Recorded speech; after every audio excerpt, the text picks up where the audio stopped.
खुलुमबाय बड' निउज एनबि आव नोंथांमोनखौ बयखौबो बरायबाय। भिडिअ'खौ अननानै जोबजासिम नायलां।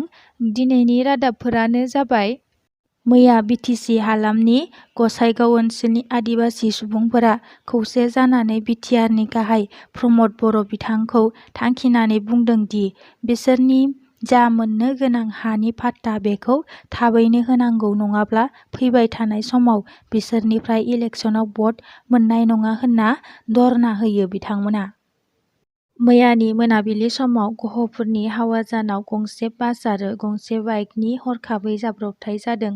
मिथिनो मोननाय बादिब्ला गंसे पालसार बाइक सालायग्राया हेलमेट गानाखैमोन आरो उनाव सानै गाखोदोंमोन। बाइकखौ सालायग्रा आरो गाखोग्रा साथामबो गोब्राबै जोखोम जादों होनना खौरांनिफ्राय मिथिनो मोननाय जादों। मानिकपुर साब डिभिजननि section development officer Manjushri घोषखौ पिएमजिएवाइ Pradhan Mantri Gramin Awas यजनानि सरकारि न' बानायनो हरनाय रांनि सायाव बेले-बेजे खालामनायनि दायआव अफिसार मन्जुश्रीखौ सासपेन्ड खालामनाय जाबाय। दुलाराय बर' फरायसा आफादनि बानजायनायाव 13 बोसोर बैसोनि उन्दैनि जोलुर बादायलायनाया दिनै फाइनाल गेम। गेमखौ गेलेगोन उदालगुरि आरो चिरां बे मोननै हानजाया। मख'नो गोनांदि बे गेमखौ चिरां जिल्लानि थाइखाजरा होननाय जायगायाव खुंफुंगोन होनना मिथिनो मोननाय जादों।